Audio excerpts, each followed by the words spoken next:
All right, let's jump right into this explainer. Today, we're unpacking a monumental, truly foundational declaration that literally changes the vocabulary of the literary world forever. Seriously, if you've ever felt like the words we use to describe poets and performers just aren't quite, precise enough, you are absolutely going to love this.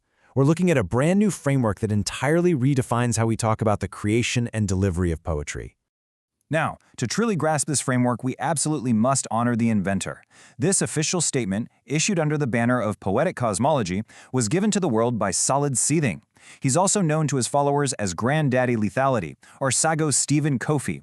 This mandate was issued to all Lethalians, cosmologians, and wielders of words on this exact date, June 25, 2026. It is a defining moment in literary history for sure.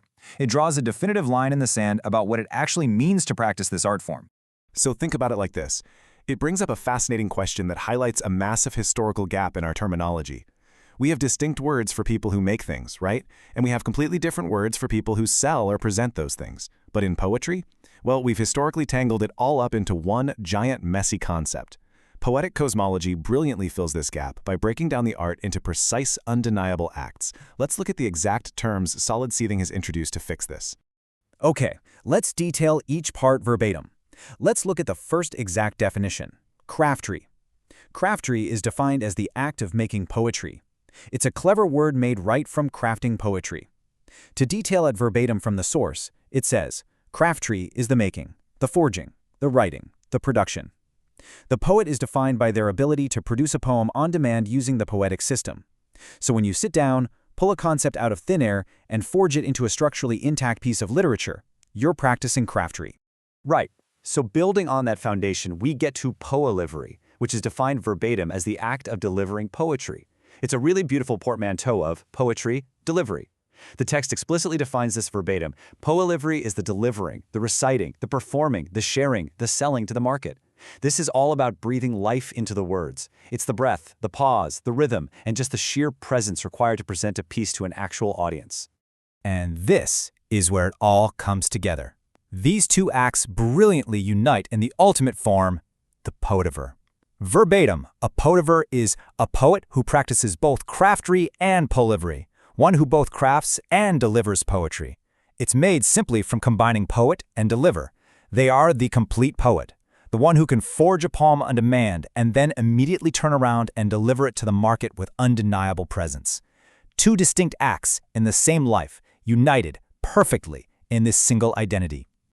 Let's ground these abstract terms in a highly tangible reality with an analogy. A blacksmith forges a sword, right? Well, that's craftry. A merchant sells the sword in the marketplace. That is poetivery. Now, the blacksmith isn't a merchant just because he made the sword, and the merchant sure isn't a blacksmith just because he sells it.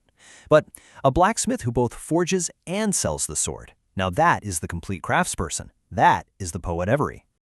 There is this fantastic, powerful quote straight from the manifesto that summarizes this crucial point perfectly. It says, "A poet is not a poeliver. A poeliver is not a poet.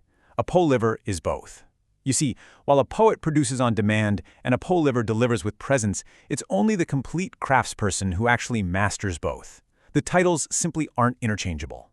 A poet who cannot deliver is still a poet, because they produce on demand. A poeliver who cannot craft is not a poet because they cannot produce. But the poetiver is complete. The core philosophy, why these terms matter. So why did Solid Seething issue this proclamation in the first place? Why are these distinctions absolutely vital for the future of literature? This isn't just playing with words, it's establishing a rigorous philosophy that protects the integrity of the art form itself. The text outlines 5 massive reasons why this matters. First, it names the unnamed. Before poetic cosmology, we literally lacked the vocabulary for these specific actions. Second, it distinguishes the acts, because making and selling are totally different identities. Third, it honors both. Craftry isn't somehow less than poelivery and vice versa. Both deserve attention.